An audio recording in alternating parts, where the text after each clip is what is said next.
kabar semuanya? Pada pertemuan pekan lalu kita sudah belajar mengenai siklus akuntansi perusahaan jasa, mulai dari pengertian perusahaan jasa, karakteristik perusahaan jasa, tahapan-tahapan proses akuntansi, mekanisme debit kredit dan saldo normal, juga penggolongan akun.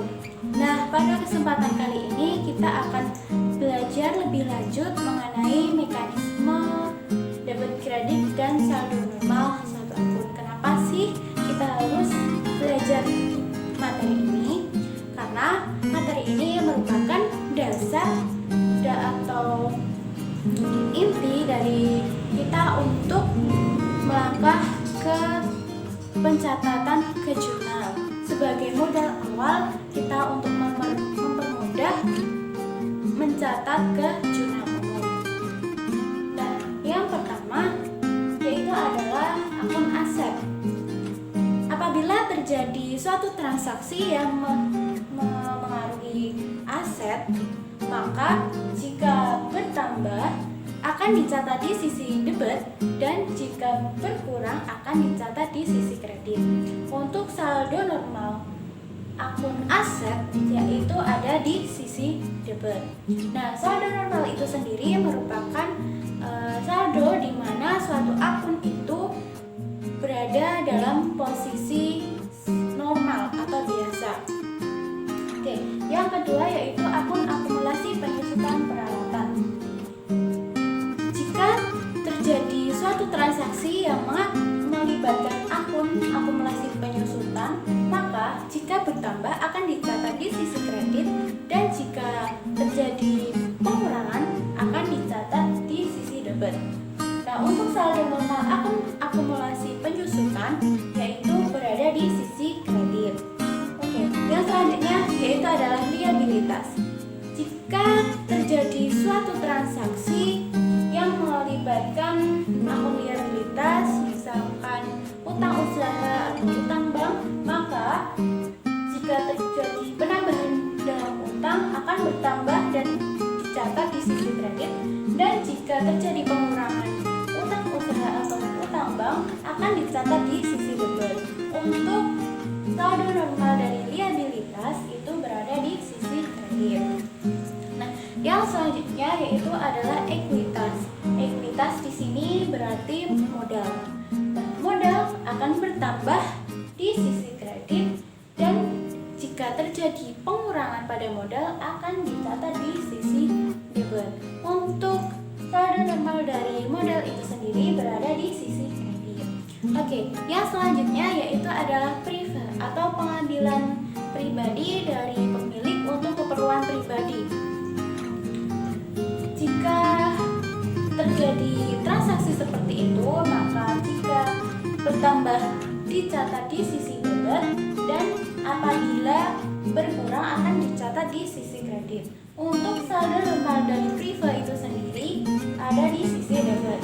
Untuk akun yang keenam yaitu akun pendapatan. Jika suatu perusahaan mendapatkan pendapatan, maka jika bertambah akan dicatat di sisi kredit dan apabila pendapatan itu berkurang akan dicatat di sisi debit. Dan untuk saldo normal dari pendapatan itu sendiri berada di sisi kredit.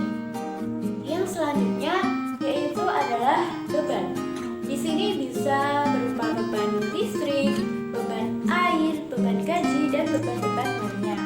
Jika terjadi transaksi yang melibatkan akun beban akan dicatat di sisi debit apabila terjadi pertambahan dan jika terjadi pengurangan akan dicatat di sisi kredit. Untuk saldo normal beban itu sendiri ada di sisi debit. Nah, di sini terdapat dua akun yang berada dalam suatu kotak. Ini merupakan akun kontra. Akun kontra sendiri merupakan suatu akun yang masuk dalam golongan akun tertentu namun memiliki sifat yang berlawanan dengan golongan akun itu sendiri. Contohnya akumulasi penyusutan peralatan. Sebenarnya akun akumulasi penyusutan peralatan itu sendiri merupakan aset, tetapi memiliki sifat yang berbeda. Jika aset normalnya bertambah di debit, maka akumulasi penyusutan akan bertambah di kredit. Begitu juga saat pengurangan. Saat pengurangan, pada normal akun aset akan berkurang di kredit, namun akumulasi penyusutan peralatan akan berkurang di sisi debit. Untuk saldo normal juga memiliki karakteristik yang berlawanan. Untuk akun aset yang normal, saldo normalnya ada di debit, dan akun akumulasi penyusutan peralatan, saldo normalnya ada di sisi kredit. Untuk akun kontra yang kedua yaitu prive. Prive ini merupakan golongan akun ekuitas atau modal dan memiliki sifat yang berbeda dengan ekuitas itu sendiri. Jika ekuitas bertambah pada di kredit, maka prive akan bertambah di sisi debit. Dan apabila ekuitas berkurang di sisi debit, maka prive akan berkurang di sisi kredit. Untuk saldo normalnya, ekuitas di sisi kredit dan prive ada di sisi debit. Nah, untuk saldo normal biasanya sama dengan dimana akun itu bertambah.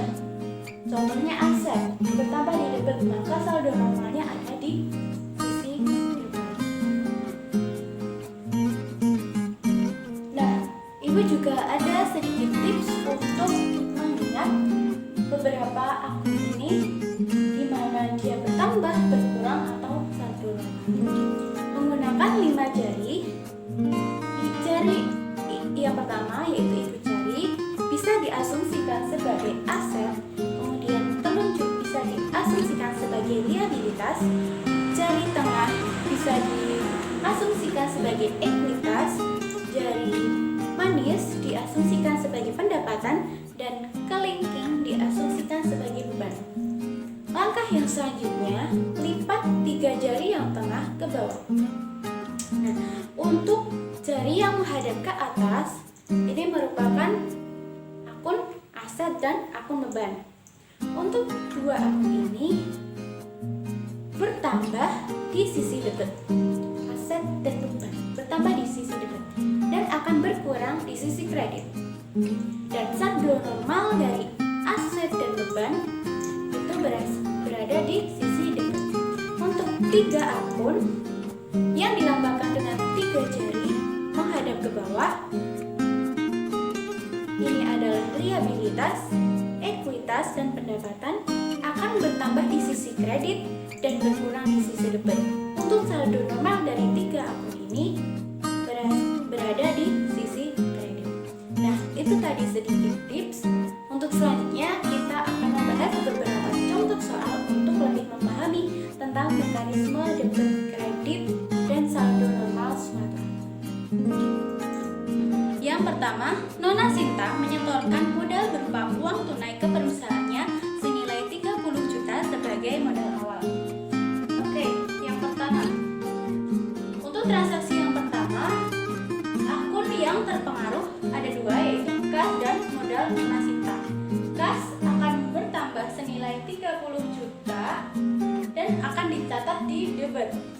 Saldo normal akun kas yaitu di debit, sehingga benar jika bertambah di debit. Kemudian akun yang kedua yaitu modal Nona Sinta bertambah senilai 30 juta dan dicatat di sebelah kredit. Dan untuk saldo normal modal Nona Sinta yaitu di kredit. Oke, untuk transaksi yang kedua yaitu perusahaan membeli peralatan salon senilai 5 juta secara tunai. Transaksi kedua memengaruhi 2 akun yaitu kas dan peralatan. Kas berkurang senilai 5 juta rupiah karena membeli peralatan secara tunai dan akan dicatat di sebelah kredit karena berkurang kasnya. Dan untuk saldo normal akun kas yaitu adalah debit, sehingga benar jika berkurang akan dicatat di sebelah kredit. Nah, akun yang terpengaruh kedua yaitu peralatan. Peralatan akan bertambah senilai 5 juta rupiah dan akan dicatat di sebelah debit. Untuk saldo normal akun peralatan yaitu adalah debit. Oke, kita lanjut ke transaksi yang ketiga. Perusahaan membeli peralatan salon senilai 5 juta, 70% dibayar tunai dan sisanya dibayar kemudian. Nah, untuk transaksi nomor 3 ini terdapat 3 akun yang terpengaruh. Yang pertama yaitu adalah peralatan. Peralatan bertambah senilai 5 juta dan akan ditulis di debit. Untuk saldo normal peralatan yaitu adalah debit. Kemudian karena pembayaran dilakukan 70% secara tunai, maka kas akan berkurang senilai 3.500.000 dan akan dicatat di sebelah kredit. Untuk saldo normal akun kas itu sendiri yaitu adalah debit, sehingga benar jika kas akan berkurang senilai 3.500.000 di sisi kredit. Oke, akun yang terakhir yaitu adalah utang usaha. Utang usaha akan bertambah senilai 1.500.000 rupiah atau sama saja dengan 30% dari sisa pembayaran dan akan dicatat di sebelah kredit. Untuk saldo normal akun utang usaha yaitu adalah kredit, sehingga benar jika utang usaha akan bertambah di sebelah kredit. Untuk transaksi yang keempat, Nona Sinta mengambil uang tunai dari perusahaan yang digunakan untuk keperluan pribadi senilai 1 juta rupiah, sehingga akun yang terpengaruhi yaitu adalah kas dan prefer. Kas di sini berkurang 1 juta rupiah dan akan dicatat di sebelah kredit. Untuk saldo normal kas sendiri yaitu di debit. Untuk akun yang kedua yaitu prefer akan bertambah senilai 1 juta rupiah dan akan dicatat di sisi debit. Untuk saldo normal prefer itu sendiri di sisi debit.